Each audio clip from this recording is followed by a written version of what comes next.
Good evening, everyone, and thank you for attending this little program tonight about the 40 Thieves. I always like to begin tonight to get everyone in the proper frame of mind with a story that didn't make the book. It's one of Marvin Strombo's stories. Excuse me, could you get closer to the mic? Certainly. Okay. So I always like to start these programs with a story from Marvin Strombo. He's here on his 96th birthday, and here he is on Saipan in 1944. And he wanted to show off his bony ribs because he'd just gotten out of the infirmary with a bout of dengue fever. And he wanted everybody to see how much weight that he lost, wanted to have photographic evidence of it. But this story didn't make the book, basically, because it didn't happen. It happened before the Battle of Saipan. It happened between Guadalcanal and Tarawa when the 6th Marine Regiment was stationed on New Zealand. And in July of 1943, the Marines stationed there were told to expect a visiting VIP. So in the minds of all of these 18 and 19 hormone-raging boys, they all were hoping that the visiting VIP might be Rita Hayworth, the sex goddess. So it was about a month for it, for the VIP to arrive. And as the scuttlebutt circled around, the wish and the hope became veritable fact that Rita Hayworth was coming to visit them. So it's August 1943, the plane's landing, hundreds of Marines are on the tarmac waiting to catch a glimpse of Rita Hayworth. So the plane lands, they roll up the stairway, the door opens, and out steps Eleanor Roosevelt. Marvin Strombo said that they gave her such a bad reception, a rude reception, booze, catcalls, hissing, raspberries, that they really gave her a rough welcome to New Zealand, which prompted the quote that begins the book from Eleanor Roosevelt. "The Marines I've met around the world have the cleanest bodies, the filthiest minds, the highest morale, and the lowest morals of any group of animals I've ever seen. Thank God for the United States Marines." And I should add that her son James was a Marine. She even went further to suggest that the Marines were such wild barbarians that they should all be quarantined for a year before they're allowed back into the United States. And when I told Marvin that, he shrugged. She was probably right. So this journey of the 40 Thieves was a literal journey. But it all began at my father's funeral. Everybody knew that Dad was a Marine in the Pacific. It was pretty evident that he was a retired colonel from all of the correspondence that he would receive. But he never talked about the war. He would talk about his first posting aboard the USS Maryland. He'd talk about being on Iceland, where he met his first round of Marine buddies. He'd talk a little bit about New Zealand, and maybe some places that were named Guadalcanal, Tarawa, and Saipan. But that was it. But at my father's funeral, when he died at the age of 96, people got up to give the standard eulogy of what a great mayor he was, what a good golfer he was.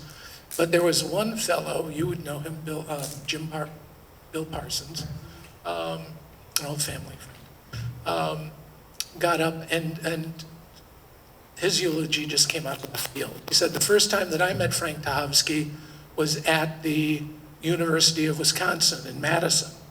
And he was just a kid there, going to college in Naval ROTC, and Dad was there on the GI Bill, and he stood out because he was old. And he'd see Dad on campus from time to time.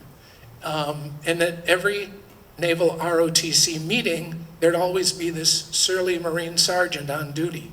Dress blues, stiff, crew cut, every inch a Marine. One day, he sees Dad talking to this surly sergeant, and they're laughing and joking. And he thought it strange, but didn't think anything of it until he saw it happen several more times. And he finally went up to the sergeant and said, "Excuse me, but how do you know Frank Tachovsky?" And he snapped back, "That's Lieutenant Tachovsky to you, and when you speak of him, you do it with respect. He was our platoon leader on Saipan when a Japanese tank broke through our enemy lines, and we had no weapons to fight it with.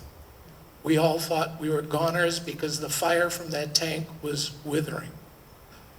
But suddenly, out of the corner of my eye, this solitary figure runs out into that fire, shoots a bazooka, disables the tank, and kills the crew inside. That was the lieutenant. He saved my life that day. He saved the life of every man in the platoon. So when you speak of him, you do it with respect." So if a pin had dropped on the carpet, you would have heard it. But, talk about kismet. If that man wouldn't have delivered that eulogy, then the wheels would never have been put in motion to even think about writing a book about my dad's service.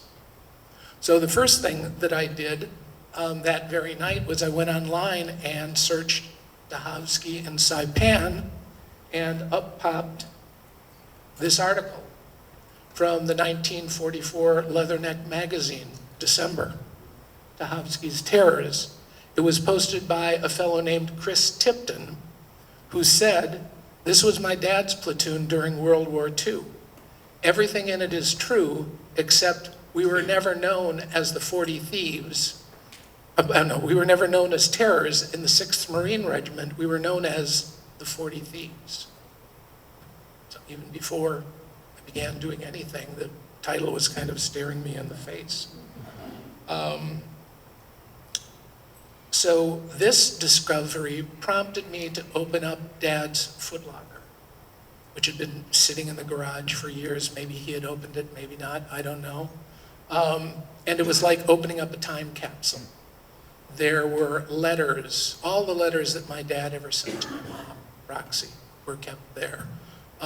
Medals of valor, photographs of nameless men, and his platoon rosters for Guadalcanal, Tarawa, and his scout sniper platoon on Saipan. So if you look down here, under the T's, there's a Tipton, wore an H. That's Chris's dad. Remember that H. That'll come in a topic later on. And then a little bit further up, you see her Knuppel, William F. Sargent. All I knew of Bill Knuppel was that he was an Army buddy that we would see all the time when Dad would winter in Arizona. Here's a picture of the two old leathernecks. There's Dad, there's Knuppel. And it struck me only when I began working on the book that whenever Bill would start to talk about the war, all Dad would have to say is, "Bill, those days are over," and he would tacitly comply. And that even as 90-year-old men, they still had a relationship of sergeant to lieutenant. I thought that was a little amazing. But a couple months after Dad passed away, the first thing I did was go out and visit Bill. And as opposed to Dad, who didn't talk about the war at all, he was like an Energizer bunny. He showed me, he made a 3-hour video that was professionally done. He wrote a little book called Semper Fi. He had little other stories of recounting, and I'd have him, on cassette tape recording other things that were a little bit too rasty for the 3 hours of video that he did. And one of the photos, he shared many photos with me. Here he is on Saipan with some of the guys from the platoon. That's Bill. This guy's Bobby Gene Smots. He's one of the guys that I was still alive at the time. This little guy is Lonnie Jackson, and this fellow here is the surly sergeant, Alfred Junker. And one thing that he did was tell me stories about the guys, not just what went on in the war, but about going on leave with Big Don Evans and Kona and trying to pick up 2 Army nurses, or stealing a pig so that they could have a barbecue, and the acquisition of 2 Marine recruits before they left, Hawaii, and the final banzai. And he also talked about the forming of the platoon. He pointed Frank Tachovsky, who's my friend. I talk to him a couple times a week. He's dying. He's 94. He lives in Green Bay, Wisconsin. And he was the lieutenant. Well, he come to my tent. He said, I'm with the leader of the new Scout Sniper platoon. You're my platoon sergeant. I said, Frank, I'm only a buck sergeant. He said, you're going to be my platoon sergeant. So I was. And we went around, and he said, now we're going to get 30, I believe it was 32 men. And so he put the word out to all the battalions. He'd be coming around on such a date, and he didn't want to see the men. He just wanted to look at their record books. And I went with him. And he'd go in the field officer and say, well, I want to get the names of the guys that volunteer for the Scout Snipers. And he didn't want to talk. He just looked at the record book. Brig time. He's my man. Oh, really? Yeah, really. He took the guys that had bad records, that they had spirit, Yeah. So Bill went on to clarify that point, in that Dad was looking for guys who, had been in brawls, maybe been drunk and brawling and rowdy, because the loser goes to the infirmary and the winner goes to the brig. And that's the kind of guy that he wanted, some guys that could think quickly and take care of themselves. And at that time, being thrown in the brig wasn't necessarily the black mark that it might be today. In fact, the Marines called brig time office hours. And you weren't a good Marine until you'd been thrown in the brig once or twice. And I think Chesty Puller even once said, take me to the brig, I want to see the real Marines. So one of the fellows that I mentioned before was big old Don Evans. He was thrown in the brig twice. Once on Guadalcanal, he got injured on Guadalcanal and got shipped to a naval hospital in the New Hebrides. And his wounds were thought to be so severe that they were going to ship him back home, but he didn't want any of that. So he jumped onto some ship that was heading back to Guadalcanal and rejoined his buddies there, and immediately got thrown in the brig. The second time he got thrown in the brig was on New Zealand after Guadalcanal, when he went AWOL for a week over a Maori girl. He referred to her as his sweater girl in reference to Betty Grable, a pinup of the day, who wore some pretty tight sweaters. Except Don's sweater girl didn't wear a sweater. So after meeting with Knuppel, I wondered, who else might be alive out of all of this. One fellow here, where is Orozco? There, Jesus Orozco. There was no record of his death. And so I looked him up. He lived in Union City, but he died a couple weeks before Dad. This is Orozco. They nicknamed him the Ipana Kid because his teeth were so brilliantly bright compared to his caramel skin color. So he was always called the Ipana Kid. And I think he was either a city council member in Union City or a member of the school board. I forget which. But so I was out of luck on him, but I did find 3 fellows that were still alive. Here we have Marvin Strombo, who is alive to actually hold his story in his hand. Also Roscoe Mullins in West Virginia. And my old Okie lived in Georgia at the time, Bobby Jean Smots. And here's a picture of them on Saipan. Here's Marvin. You'll want to remember that flag for later. There's Bobby Jean Smots. Here's a fellow known as Frank Manger. He's settled in the Bay Area after the war, and his daughter is here somewhere tonight. And that's Roscoe right there. But the intimate knowledge that I gained from Knuppel about the pig roast, about all of these events, were things that you'd know only if you'd been there. And because I knew it, that really made the men open up, as opposed to just, what did you do during the war? And they opened old wounds and talked about buddies dying without batting an eye. But to a man, when they talk about the horrors of the mass Japanese suicide on Marpe Point, they'd all break down. Al Junker, the surly sergeant, was there that day trying to convince a Japanese woman carrying her baby to surrender, that they would give her food and medical care and attention, but the Japanese propaganda was such that the populace was so afraid of being captured by the Marines.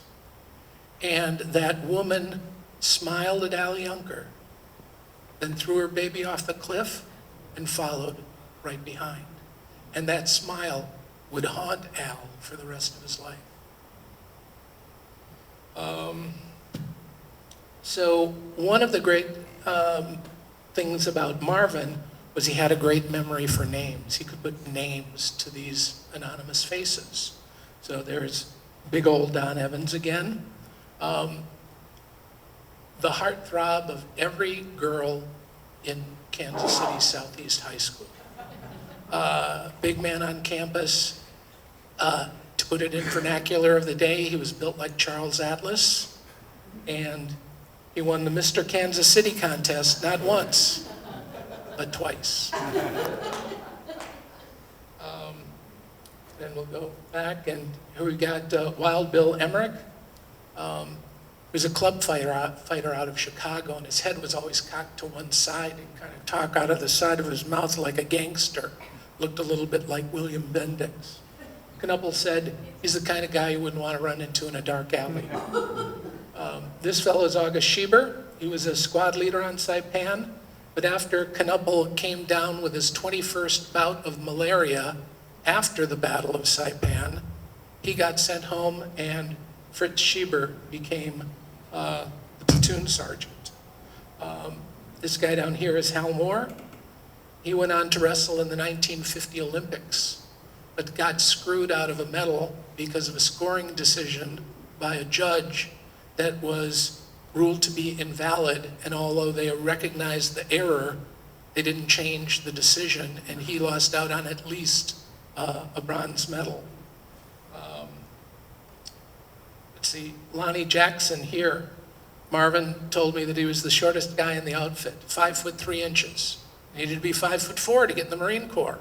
First time he went, they sent him away. But he wanted to be a Marine so badly, he spent 1 week stretching himself. He tied cinder blocks to his feet and hung from a tree for a week. And when he went back in again, he noticed that the first time he had to take off his shoes to get measured, but not his socks. So he added a few layers of cardboard insurance into his socks instead. And the second time he was exactly 5'4", and he became a Marine. This fellow is John Zuziak. He's a big player here. This is Keith Clark. He's buried up in Sutter City. And right beneath him is Waylon Stevens. He's buried just at Golden Gate Cemetery down here. So the Bay Area seemed quite a hub for these fellows after the war. So I find myself driving all over the United States multiple times a year, going to West Virginia, Georgia, Arizona, Montana, and my guys were just really embracing the project and tried really hard to remember and tell anything and everything that they could remember, even though it would cause their nightmare. They all had nightmares. Marvin, told me that they were constantly living on the edge. And at night, the barracks would sound like a nut house with all of the screaming and hollering from the nightmares. Everybody had them. I don't see how anyone could not. Which made me feel a little guilty, them sharing this and causing them to relive some of the, horrors of the war, but they wanted to. They wanted to tell. And Marvin's nightmare, I was able to work into the story. Roscoe's, I was able to work into the book. But Bobby Jean Smott's nightmare happened on Saipan when he watched a Japanese soldier shoot his best buddy in the back of the head and then go running off into the elephant grass, and Bob chased him, caught him, hand-to-hand combat. On one of my visits to visit Bob, and that's his blushing bride, Alma Jean. She's going to be 100 in December. She's still alive. She just hurt herself trying to lift a 25-pound bag of fertilizer. I said, don't do that again. But on one of my visits, Alma took me aside and said, it's great that you're getting Bob to talk about these things because it's nothing that he's ever said to anyone before in his life.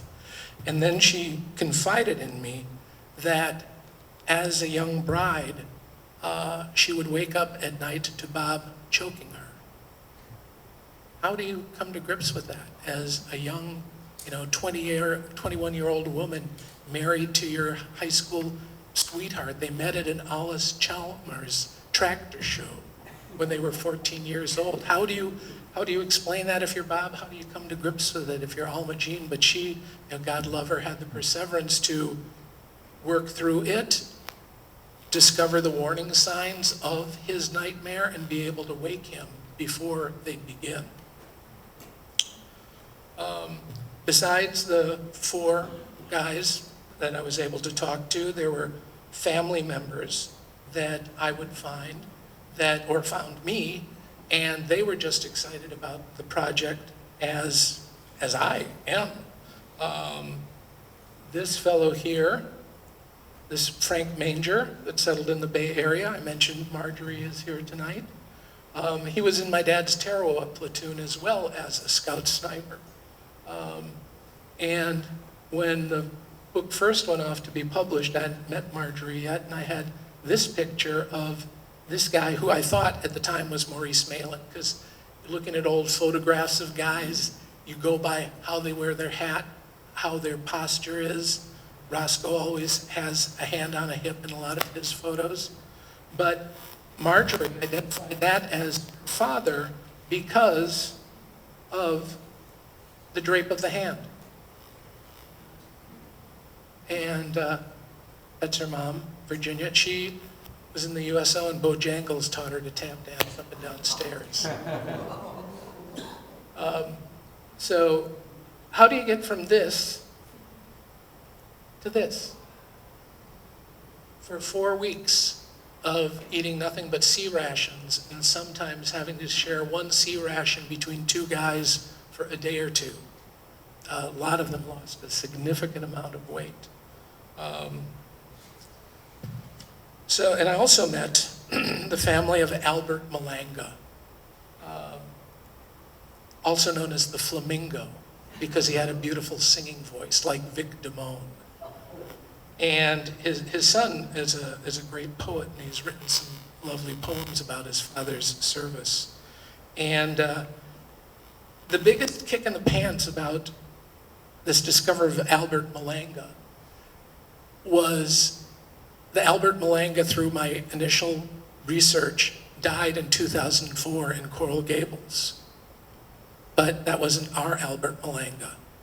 There was some notorious gangster, mobster killer in New Jersey where he grew up, also named Albert Malanga, and that was such bad press that he decided to change his name to Albert Marshall, and he was still alive in December of 2020 after the book was published, and I had no idea he was alive. And that just, because he's in so many stories that the guys tell me, gnaws at me to this day that I didn't know about that. Back to Knuppel. He always told me that he had a buddy in the Corps who wrote a book. Okay, so I wrote a book. Somebody else wrote a book. But his buddy was Leon Uris. And they were in H Company together. And this is Uris's first novel, Battle Cry. And it's his story of his Marine Corps experiences, but everybody is given a different name. You know, names were changed, not necessarily to protect the innocent in this case. You know, Colonel Raymond Murray was known as High Pockets. Howlin' Mad Smith might have been Screamin' Joe Blow, but everybody had a different name. And in the book, Uris writes about this notorious band of thieves within the 6th Marine Regiment that he nicknamed the Foxes, and how they were encamped far away from the rest of the regiment, like the 40 Thieves were. They were off at one end because they were doing top secret stuff. How their camp was kind of like a sportsman club, that they had their own showers and a washing machine, thanks to Dad's CB buddy, K.O. Sears.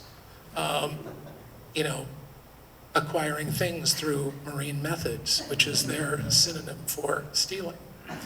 And that they were the first in line for everything, that the guys would have to wait to go into chow until the 40 Thieves went in first. And that was, you know, that was my guys. So in the book, he writes about how this gang of thieves stole an Army colonel's Jeep. So I get really geezed up about this idea, like my guys stole an Army colonel's Jeep. I've got to learn about this. So I go to Marvin. And Marvin normally would just, you know, talk, dialogue, back and forth. But I asked Marvin, and he had to stop and pause. You know, like he was in front of the Senate subcommittee, you know, testifying against the Corleone family. And he finally said, no. And then I went to see Roscoe, and I asked Roscoe, and he just clapped his hands and laughed. So finally, my last shot was Bob Smots. And I said, Bob, did you guys ever steal an Army colonel's Jeep? And he said no. At which point, I was deflated. But then he got this little glint in his eye, which he always got when he was going to, you know, talk about something kind of salacious or naughty. And he said, it was an Army captain's Jeep. And we beat the hell out of that thing. They painted it Marine colors. They'd use it to go on booze runs, to raid, you know, other places. And they almost got caught doing it while they were driving around. But they got out of it by telling them that they had found it and were returning it. And they were hoping for a reward. Another nice acquisition from an Army colonel that was made was by the Ipana kid, Jesus Orozco. They needed wood to build a rack for their helmets, to hold their helmets so they could take their Navy baths. The quality of a bath in those days was measured by how many helmets of water you used. And so he stole an Army colonel's chicken coop, complete with all the chickens. And of course, the MPs were first to check out these guys if anything was ever missing, because they were always on the radar for these nefarious deeds. But the Ipana kid had the presence of mind to scrub the wood clean of all the chicken shit and get rid of the other evidence with a nice chicken dinner. They always said that they'd steal anything that was nailed down unless they needed the nails. But this stealing stuff was kind of necessary for the Marines of that era because they were the poorest equipped branch of service. In one letter home, Frank wrote to Roxy, his wife, my mom, that it amazes me how much we do with little or nothing. And as an example, at the onset of World War II, when the Marines were going into Guadalcanal to take on the Imperial Army, who had been at war conquering the Pacific for decades, they were equipped with weapons, uniforms, and rations that were left over from World War I. So to increase their odds of victory, they became thieves out of necessity, targeting Army, Navy, whoever they could find. Families would even send them guns and ammunition in the mail. Obviously the 40 Thieves excelled at the craft to earn that nickname from their buddies in the 6th. And as I mentioned before, the euphemism for stealing was acquiring by marine methods. And our little friend Lonnie Jackson acquired via marine methods this beautiful pearl-handled pistol. And it's from an Army captain, not a colonel this time. And like any kid with a new toy, everybody wanted their picture taken with it. So here's Warren Tipton. Here's Daniel Kenny, that's Bob Smott's buddy. There's Bobby Jean Smots, and that's John Zuziak. All wanted their picture taken. But one story not involving Army was the one that Knuppel told about the pig roast. So they were camped here around Parker Ranch. And one of the things that they would do weekly was Dad would take them on a 20-mile run, full packs, down to a beach down here so they could practice rubber boat landings. But Dad had been working the guys pretty hard one day, so one day he decided to treat them to a barbecue. So instead of taking the left-hand turn here, they took a right-hand turn and had a party where the Hawaiian cowboys, the Paniolos, would load cattle onto the waiting ships. They'd swim them out to shore and then hoist them on board. And at the time, Parker Ranch was one of the biggest cattle ranches in the world. So while they're there, he gives some guys some money to go down to Kailua and get some soda and beer and stuff. Other guys were sent off to forage for fruits and vegetables and other things. And other guys were sent off to hunt wild boar or wild goat, which were, ample on Hawaii. But the guys hunting came back empty-handed. Or they didn't want to come back empty-handed, but they had no luck. So they saw a farm. And in the farm, there was a pig pen. So they decided to steal this pig. They took it back to camp and cleaned it in the ocean, dug a pit, had a barbecue. Bill Knuppel said it was the best time of his life. The sun was setting. They just had this great dinner. And he said, it's hard to imagine there is a war going on somewhere else in the world. So it turns out that stealing from this farmer wasn't just a one-time deal. The fellow who would assume the mantle of platoon sergeant tells us a little bit more. We were not allowed to kill any of the farmers' livestock. You know, get chickens or hogs or something like that to eat.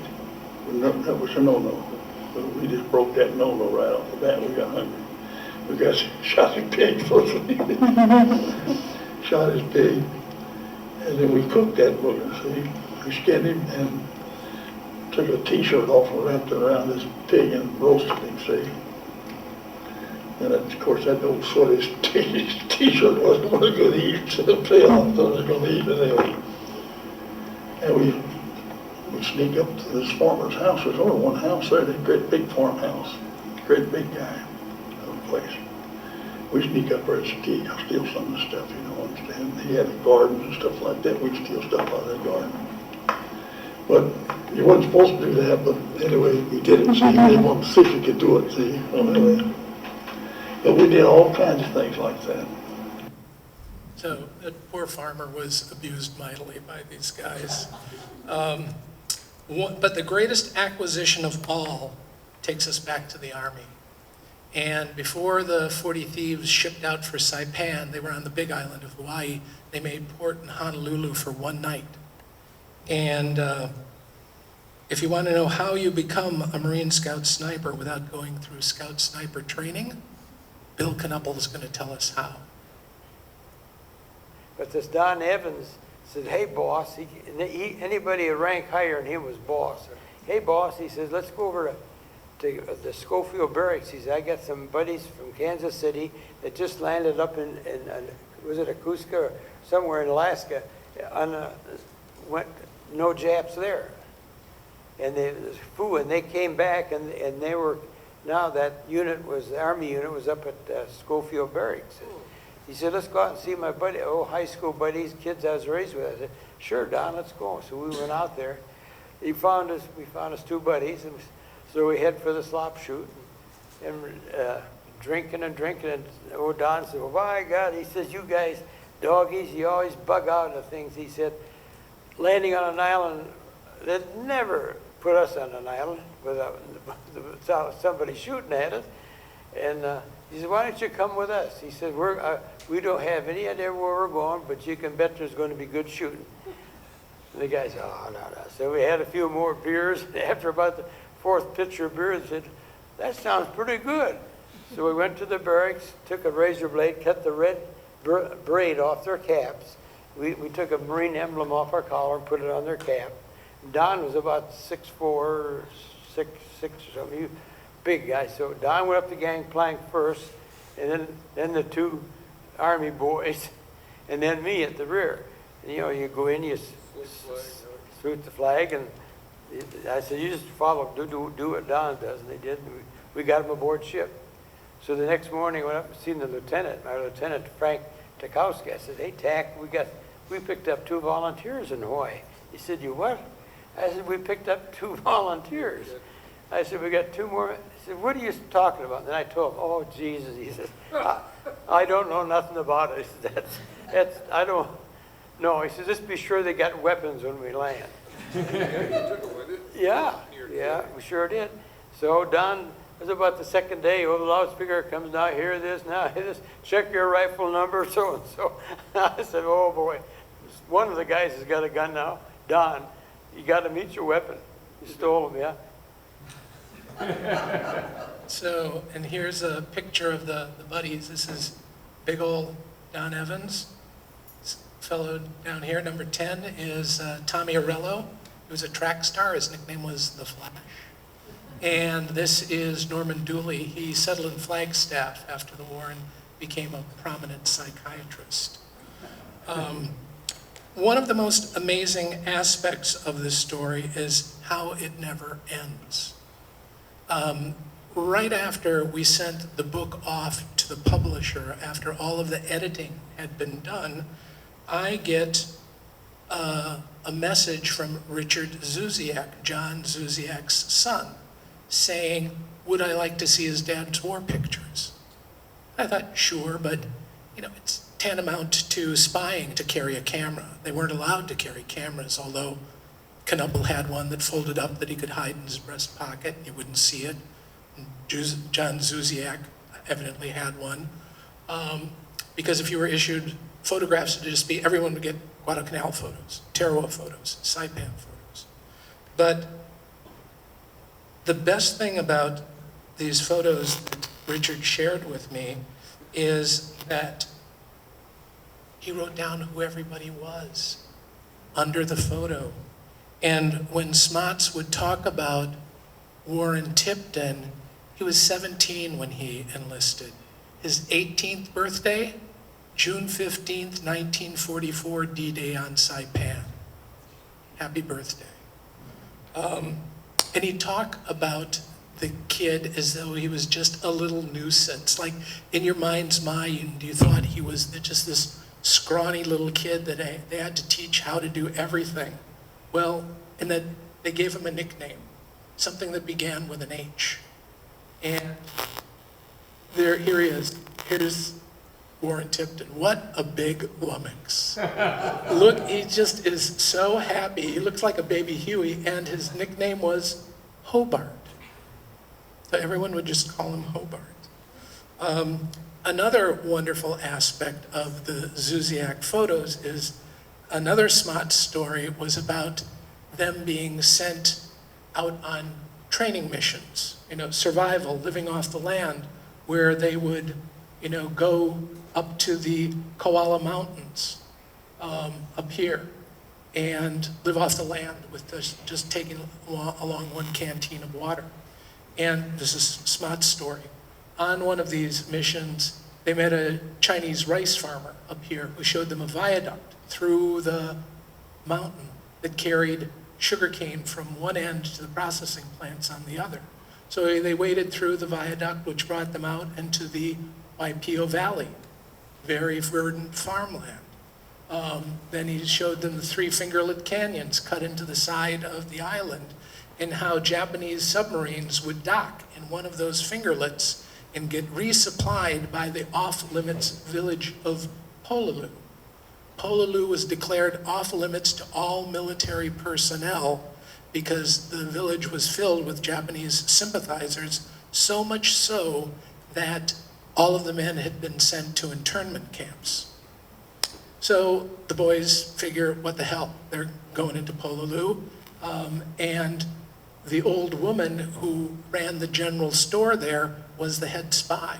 And she had a radio so she could communicate with the ships offshore, the submarines, and send them, information, or when it was safe to come in to resupply. So they're carousing there, living it up. The old woman arranges some girlfriend types for them, as Bob Smots would say, but Roscoe went a little bit farther and called them geishas. We have a little bit more of a salacious connotation to geisha than what it really means. So they're, the girls are liking it too because there are no boys there. So they're having fun. They're living it up until the head of the Hawaiian Home Guard hears about it, who lived just north of Pololu, comes there, roots them out, takes them home to his house, where he gives them a cup of coffee and sends them back to camp and tells them he's going to tell Howlin' Mad Smith all about it. So, Bob Smott's story, great story. Photographic proof. Here is a picture of Waipio Valley that Zuziak took. This is the only time that he could have taken that, was when they came through that viaduct, because there would have been no other reason for him to be up on top of the Koala Mountain and have this view of the Waipio Valley. Here is a picture of the guys with just women and children. This fellow is William Knipe. He was a squad leader. Carlos Lane, the Ipana kid, and everyone knows the lean of that neck is Wild Bill Emery. The little old lady who ran the general store treated the guys so well that they called her Mom. And, we're talking, when we initially wrote this about the geishas, I used, every chapter starts with a quote, and this chapter begins with Roscoe's quote, "When you've got a geisha, you've got it made. They are the best in the world." And now we had to cut it right there, because he went on to say, "I wouldn't trade one geisha for all the whorehouses in Texas." It's a little bit more salacious than we wanted to go, especially when, here are the girlfriend types. Aren't they just the prettiest little girls that you've ever seen? And they gave them all Americanized names. And they liked the attention of, the boys too. They would have mock military weddings. There's Carlos Lane with Eleanor. And they were even sent home with autographed pictures to Zuziak from Myrtle. And to top it all off, here they are at the head of the Hawaiian Home Guard's house. It's Venancio Valenciano. He's buried in Nevada. Bobby Jean Smots, Wild Bill, Big Old Don, Ipana Kid. And because Zuziak wrote down names, I know that head belongs to Charles Fields. So we immediately had to go in and rewrite the whole chapter, just after we sent it off. But even more recently, the family of Fritz Schieber has reached out to me, and it must have something to do with being the platoon sergeant, because he was just as informative as Knuppel. And his family made all of the videos, not as high of quality as Knuppel's, but I've gone through 3 of the 9 hours of videos so far, and photographs, and names and addresses, which would have been helpful if I had found them first for locating some of the other men. But the most interesting thing that happened with the discovery of Fritz Schieber is that the Scout snipers were probably the first US troops to use night vision technology. It was so top secret, they waited to give it to them until they were aboard the USS Bolivar, and they blocked out a cargo hold so they could use it, and here Fritz tells us about it. Then we had some other equipment that I never heard of, and it was brand new, and it made in Indianapolis, Indiana. What they called a sniper scope and also super scope. And what it was, you could see at nights real good, and it didn't shine a light. You couldn't see it. If somebody was using it, didn't throw a flashlight or anything, see. And you could see 50 yards away, real plain. But everything looked green in there. And on this super scope, they also made them for sniper scopes. You could mount them on a rifle and shoot it at nighttime. And no one could see that you were watching them, see. And we thought that was really something then. You know, you could see at night and nobody could see it. It was like a flashlight that was shining around. And it had a little battery on there, about 8 or 10 inches wide, maybe 2 inches thick, and 10 or 12 inches tall. It's a wet cell battery, like a car battery. And it put out 4,000 volts in a wet cell. And 4 little, and the side of the battery had little eyeglasses that you could see in there. 4 little tubes had different colored bulbs in there. And this battery would last 4 hours of continuous running. Or it could last all night. You didn't just turn it on and hold it on, see. But you just use it spasmodics anyhow. Put it in a little backpack. It didn't weigh hardly anything. With a big wire coming over to your scope. And the super scope was this one you could hand and look like you, but on the sniper scope it was on your rifle.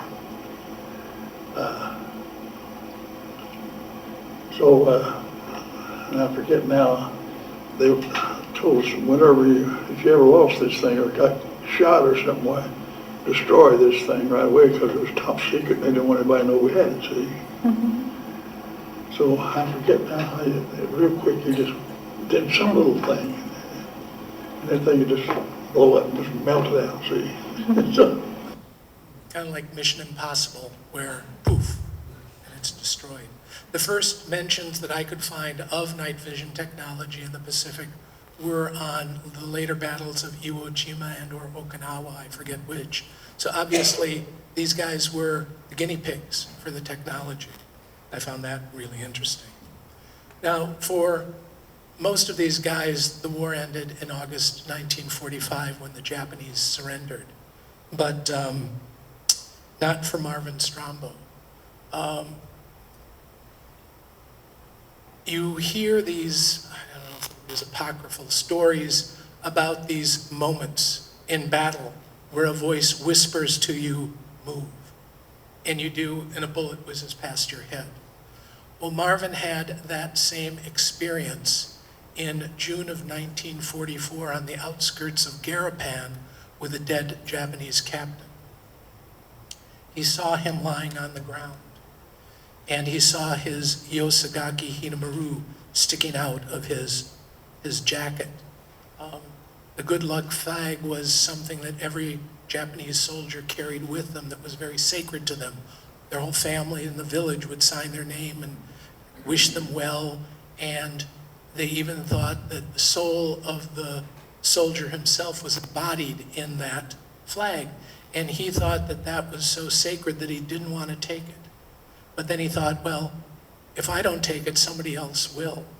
And if I take it, I may be able to get it back to the family someday. And here's Marvin holding up that flag that he kept for decades. And in August of 2017, Marvin Strombo returned the flag of Captain Sadeo Yasui to his youngest brother, Tetsuya. And when Tetsuya received the flag, he took it, held it to his face, inhaled deeply, and said, "You've taken good care of my brother." So, to wind everything up tonight, we're going to hear a little vocalistic stylings of Albert Malanga, the Flamingo. The piece that you're going to be hearing is called My Life's Companion.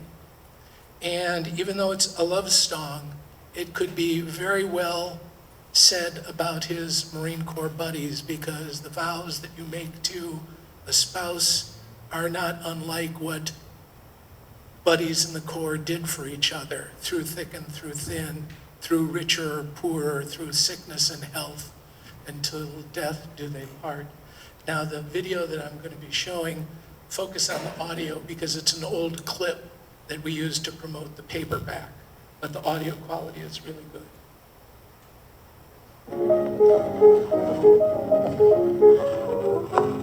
My life's companion, and you'll never grow old. I love you so much that you'll never grow old. When there's joy in living, you just never grow old. You've gotta stay young, 'cause you'll never grow old. People who are lonely can be old at 33. Don't let that happen to you. Don't let it happen to me. Be my life's companion and you'll never grow old. I love you so much that you'll never grow old. Love and youth and happiness are yours to have and hold. Be my life's companion, be my life's companion, and you'll never grow old.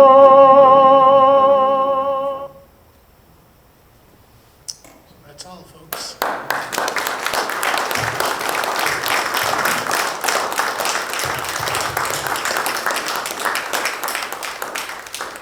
So, ladies and gentlemen, what an outstanding event.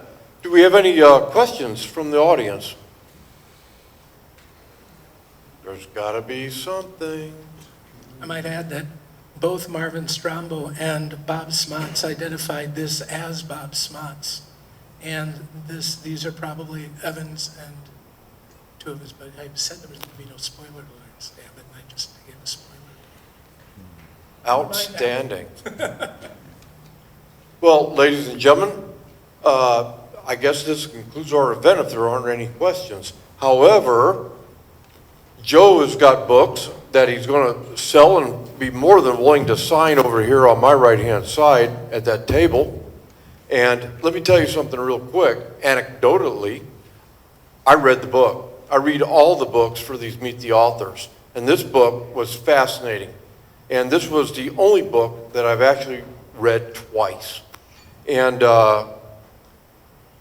the escapades, if you will, of his dad and those 40 thieves, I'll tell you what.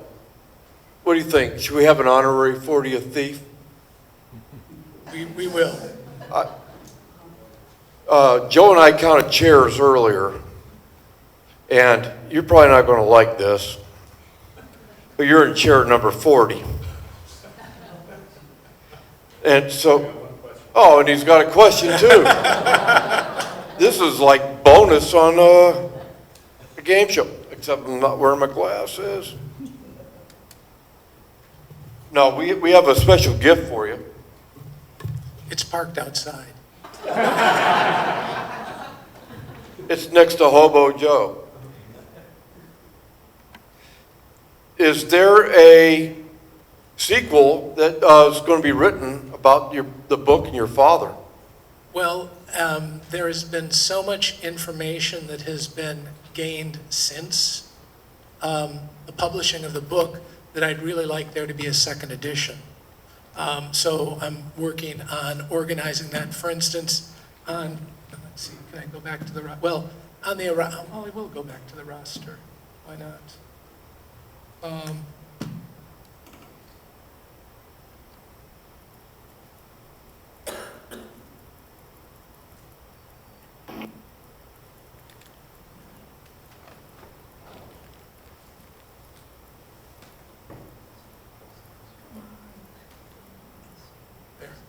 So up here, there's this Hodnicki. It's like Hal or H.A. something. I couldn't find a Hal Hodnicki or any type of Hodnicki in the Marine Corps at all. Thanks to Fritz Schieber, who had everybody's names and home addresses, I did find a Joseph Hodnicki, hospital apprentice first class. He was the corpsman for the 40 Thieves. He was just 17 years old. He didn't turn 18 until June 22nd, a week into battle. Imagine being a 17-year-old kid and having to be a corpsman on the beaches of Saipan on D-Day. So that's just one bit of information. And there were stories about the Hodnicki. Don Evans would write home about him, about this little virginal pharmacist mate that they acquired, and how he's having the time of his life. So I'm hoping to have a second edition out. And we're certainly looking forward to that. And ladies and gentlemen, I guess if there's no other questions, going once, twice. Mr. Mike Rogers. I have a question, but I didn't like it. All right, it figures. Marine Corps. You know, I'm just curious, first of all, I think it's a wonderful tribute to your father and his men that you're telling. And my question would be, what would he say to you about you telling his story? Well, it's very funny. Being part Hungarian and gypsy, I have these really prescient dreams where you're not just dreaming of them, you're conversing with them. And I remember telling Dad about the book, and he said, "Jesus, Joe, how in the hell did you do that?" I think he would be, although not happy about it, because he never thought he was deserving of anything that he ever done. He'd always say he didn't do anything any other Marine wouldn't have done. But I think he'd be really as happy and proud as the other four guys of Bill Knuppel and Marvin Smots. And when Marvin was dying, his daughter called me and said, you know, Daddy is dying. So next day I get in the car and go and visit him before he passed away. And I was leaving him that night, and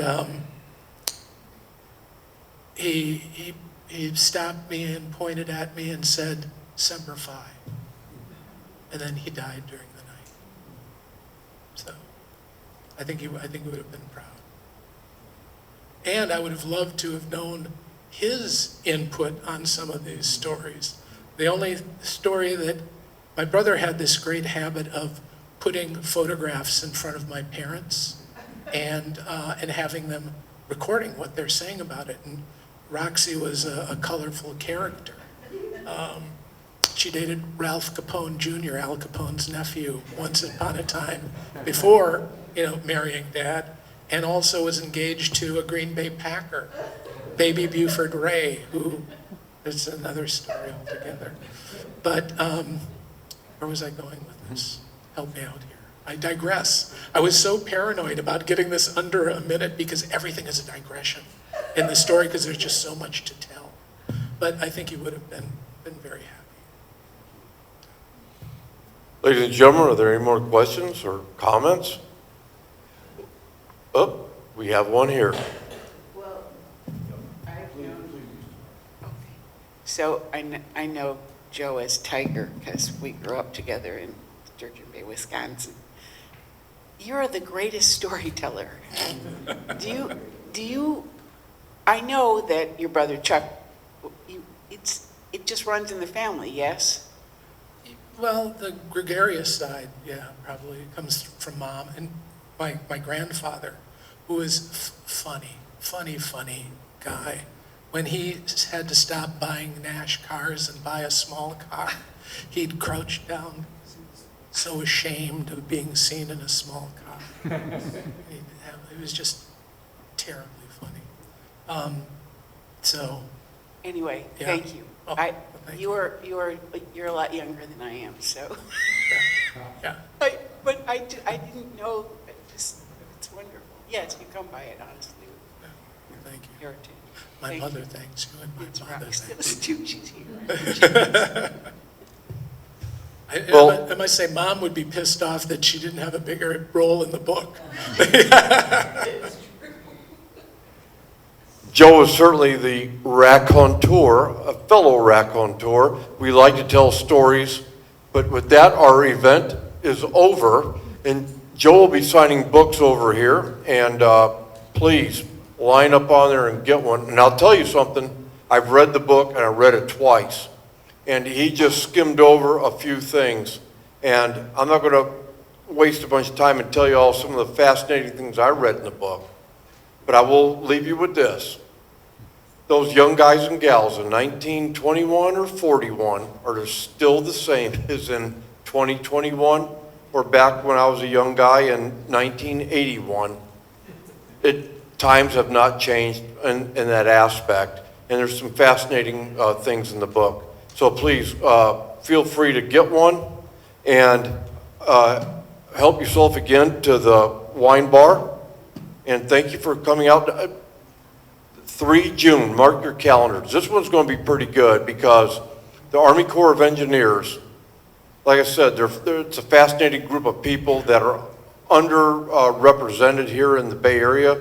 And if you see something weird in the Bay, there's a good chance they're taking care of it.